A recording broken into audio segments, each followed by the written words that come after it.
Well, welcome to my presentation. My name is Nicole Foy, and I will be talking about Breaking the Silence. It's my guide based on my experience of how to report on campus sexual assault. So if you've heard anything about campus sexual assault, or if you've been walking by the library at all this week, you've heard this statistic that 1 in 5 women will experience sexual assault while in college. Although this statistic is widely criticized for its oversimplification of a complicated issue and the supposed exaggeration of the number of sexual assaults that actually occur on college campuses, although sexual assault remains one of the most underreported crimes, the fact remains that in a friend group of at least 5 undergraduate women, it's very, very likely that at least one of those women has experienced sexual assault, or at the very least knows someone who has. About 2 years ago, I first heard a story of a sexual assault that took place at Biola. And like most evils in the world, of which the crime of sexual assault is absolutely one, once your eyes are open to its existence, you can't ignore it any longer. One story became 2, then 3. Some were confessions, some were just rumors, and others were brief entries in the campus crime log. At the same time that I became interested in researching and investigating sexual assault at Biola, the Rolling Stone article, A Rape on Campus, happened. If you aren't familiar with the Rolling Stone article that I'm referring to, the magazine published an article in which a UVA student claimed to have been gang raped by several members of a fraternity, but then retracted her story once it was revealed that several facts didn't match up. And even worse, that the reporter had not done her due diligence in fact-checking the story. Eventually, Rolling Stone retracted the story, several people were fired, and the magazine is currently facing a defamation suit from the fraternity that it accused of the crime. Whenever I told someone about my investigative project, they would mention this article, and the implication was clear. Reporting on sexual assault is already under fire. Don't be the next one to mess up. But when I looked at the journalism world, for every journalist like John Krakauer and Gwen Florio, whose research and reporting skills revealed the unbelievable numbers of sexual assaults occurring in the college town of Missoula, Montana, a book was recently published on it. There seemed to be at least 5 more journalists who were messing up, for lack of a better word, on how to report on sexual assault, especially when it came to sexual assault involving college students and when it took place on college campuses. The Rolling Stone article was not this rare anomaly. Journalists have problems writing about sexual assault, especially on college campuses where emotions run high and the facts are usually blurrier than ever. During this presentation, I'm going to walk you through my published work on this topic and the things that I learned during my investigation and my reporting. I'm going to break down what I wish I had known about sexual assault when I began researching and reporting, what I think all campus reporters covering sexual assault should know, and the overwhelming need to ensure that all journalists are prepared to report on sexual assault. Now, beyond those 3 main points I provided, I'd like to add one more, which is really the underlying thesis of this presentation. I spent a year and a half reporting on sexual assault at Biola, and much of that time was spent learning about the culture surrounding this topic on our campus and untangling the very, very complicated process and steps required for a student to even report an assault, let alone receive a modicum of the justice that they deserved. It was difficult, discouraging, and often seriously depressing to spend so much time thinking, talking, and writing about sexual assault at my campus. But I devoted all that time to doing so, to finding ways to weaving it into nearly every class and every project following the investigative reporting class that hooked me on this topic in the first place, because I believed 2 things. Biola University, as a Christian campus, who believes in the verse that calls for people of God to act justly, love mercy, and walk humbly before their God, should be expected to deal with all aspects of sexual assault better than any other educational institution. They should be held to a higher standard and be willing to be called out on that standard. So no matter who told me differently, there was nothing wrong with asking if Biola was indeed responding to reports of sexual assault correctly and pushing them to change if they were found to be lacking in that area. Just as I believe that Christian institutions should be held to a higher standard when it comes to the way they respond to rape on their campuses, I'm also convinced that Christian journalists are better equipped than anyone else to report on sexual assault in a way that is brave, true, sensitive, thorough, and ultimately a public service to the audience and to the students attending their campus. So when I first decided to investigate why it looked like Biola University's campus safety and student development were neglecting to report cases to the federal government, specifically to the Department of Education, which they were required to do, I had a suspicion that I was getting in over my head. It started with a brief Chimes article written by my friend Dana Drum, who would later become the editor for some of my articles. And as you can see in this graph, it says that Biola, for the years from 2011 to 2013, had 0 reports of sexual assault. Now, I was confused because I was also one of those really weird journalism students who read the crime blogs for fun. And so I had just seen a report of a sexual assault in the crime logs, and when I went back and looked at old ones that the Chimes publishes in their online archive, I found some for 2012 and 2013, and I didn't understand what was going on. And so, of course, I'm in the middle of my investigative reporting class. I just listened to the first episode of Serial, and I was thinking, Biola's covering it up. It's a big cover up. I'm onto something big. This is going to be crazy. And it was obviously much more complicated than that, and not half as suspicious as it looked. My first article about sexual assault actually turned out to be about this gap in statistics, which it's a pretty long article, so I'm just going to sum it up. Basically, the actual number of assaults that occurred between Biola students and the number that Biola was required to report to the Department of Education depended on where the student lived, what the definition of public property was, and where it could basically, an assault could occur 100 feet from one, and it would show up in the crime logs, and another one it would not.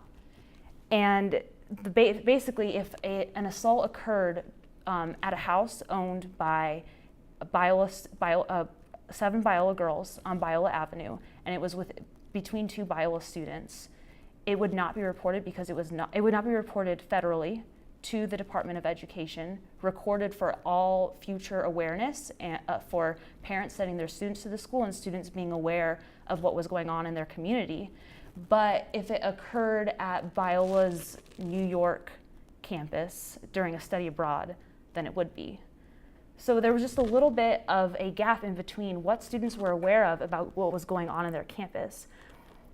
And so basically, when I started this investigation, I had no idea just how difficult it would be, not only to learn about what this all meant for my campus and for my friends and my peers, but I also had no idea, and I wish I had known how difficult it would be to convince administrators and students, and eventually survivors of sexual assault, to speak with me about it. And this was because I didn't initially realize how much Biola didn't talk about sexual assault. It was rarely mentioned, and there seemed to be a pervasive attitude that such a thing could not possibly exist at Biola.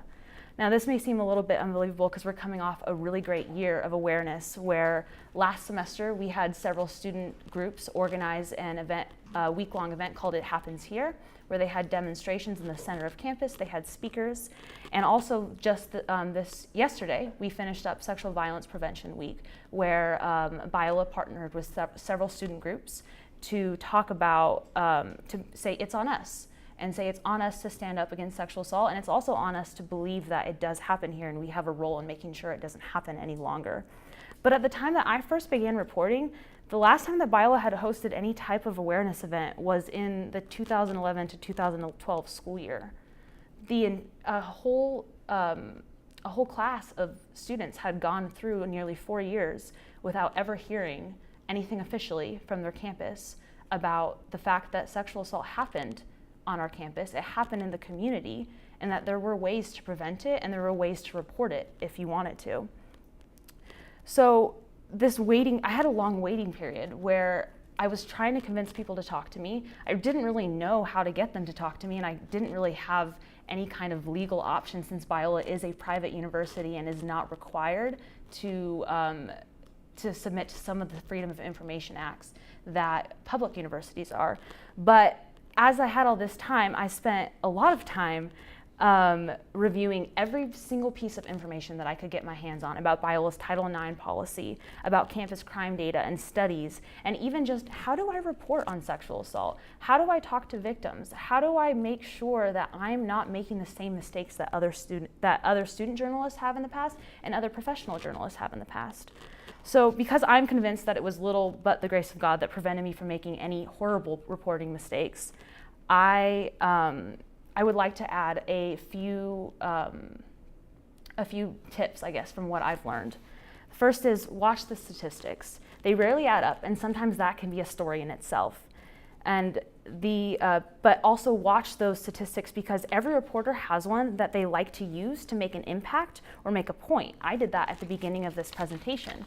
But you have to make sure that the statistics that you are citing are reputable, that they can be trusted. I remember searching for hours with my editor trying to figure out what was the perfect study to cite, because we already knew that we were going to be under an immense amount of scrutiny for the content of the article. We wanted to make sure that we were going to be above reproach in the type of research that we would be using. That brings me to my second point. Be on point, be on your game. Do everything in your power to not make any mistakes. I know that sounds like a lot of pressure, but like I said, stories about sexual assault face an incredible amount of scrutiny because of the prevalence of rape myths like false reporting and a tendency to victim blame. The burden of proof is squarely on you, the campus reporter, stirring up trouble that could blacken your school's reputation. Details and specifics matter more than almost any other type of story you could cover, and you don't get to wing it while you're reporting on sexual assault. Be prepared for pushback on your stories, and make sure that you trust your editor and you're both on the same page. Know the rape myths and stereotypes, including the ones specific to your own campus. Read the research that analyzes the prevalence of sexual assault among college women. Read the research that says sexual assault is more likely to occur between acquaintances, between someone you trust, than by a stranger that you accidentally meet on the street. The biggest myth that I encountered at Biola was the myth that sexual assault was not a Biola issue, just because it didn't happen here. And furthermore, it couldn't happen here because it was a Christian campus with a no drinking and no partying contract. But just because La Mirada is a relatively safe city, Biola University is certainly one of the safest campuses, and so many of the students who go here are Christians. That does not mean that every person who goes here is a safe person. Also, balance your reporting and your questions and your problems with resources, especially if you're having difficulty. It's probably a good thing to guess that your readers have difficulty too, that other students have difficulty too. I spent a lot of time trying to figure out exactly how you reported an assault, and this is what I got. It was so confusing, even just looking at it, that I was so overwhelmed with the idea of, if I wanted to report an assault, who would I go to? Do people know how to do this? So there's a definite need to ensure that all journalists are prepared to report on a sexual assault. Developing a comprehensive guide to help journalists report on sexual assault is necessary and possible. Sexual assault is far too sensitive and difficult a topic to report solely on deadline and breaking news format. Student journalists should not just be set loose to cover a topic which they cannot possibly understand and accurately and sensitively articulate on deadline. Speaking with survivors of trauma and fact-checking with the rigor required for the pre-existing doubt that faces all stories of sexual assault is difficult, and in the case of the Rolling Stone article, can be career-ending for the most experienced journalists. Expecting student reporters or even young journalists to perform adequately under such pressure with such little training is irresponsible. Journalism programs should provide a comprehensive seminar or a course that exclusively deals with how to report on sexual assault, along with the unique challenges that come with reporting on campus sexual assaults. I'm drawing with less than 2 years of experience for this presentation, and I'm already running out of time. There's so much more that I wish I could fit in, and definitely so much more that I don't know. And there's a wealth of information that could easily form a class on the best practices for how to report a sexual assault, how to interview survivors of trauma, what terms to use, what's offensive, what's not, the intricacies of the consent laws that exist in your state so that you can hold your campus accountable, learn how to fact check while preserving anonymity, learn when you should keep your sources anonymous and why it's important, sometimes it's to keep them safe, and sometimes it's to say that it's time to put a name and a face to something that's happening on campus. So I'd like to leave you with some final thoughts. First of all, measure all of your words in your report. If you're reporting on a sexual assault, measure it carefully. You never know who will be affected by what you say and how. Just this week, someone close to me, in response to my social media post plugging Sexual Violence Prevention Week, sent me a message saying, "Your investigation is timeless," and then shared their story of an attempted assault while they were in college. Hearing that story never gets easier. Maybe it's supposed to, but I still feel it when someone tells me their story, and I still have a moment when I don't know how to respond or how to comfort someone, how to use that rage that I feel at the fact that this person talking to me was betrayed and hurt in one of the most unforgivable ways.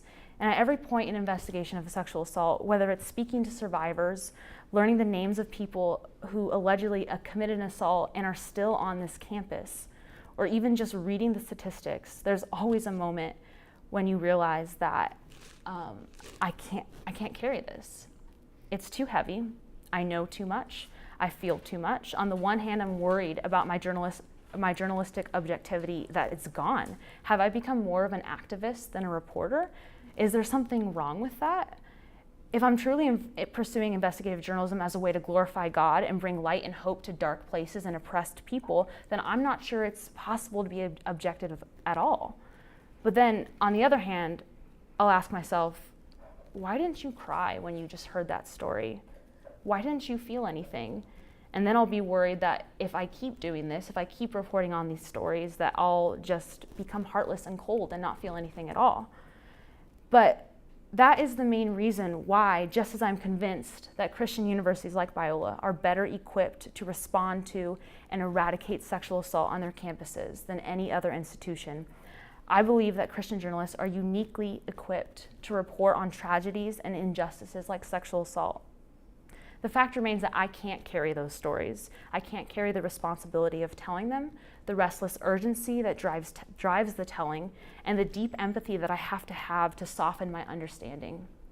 I can't carry it, and I'll never be able to, but I serve a Savior who can. Thank you.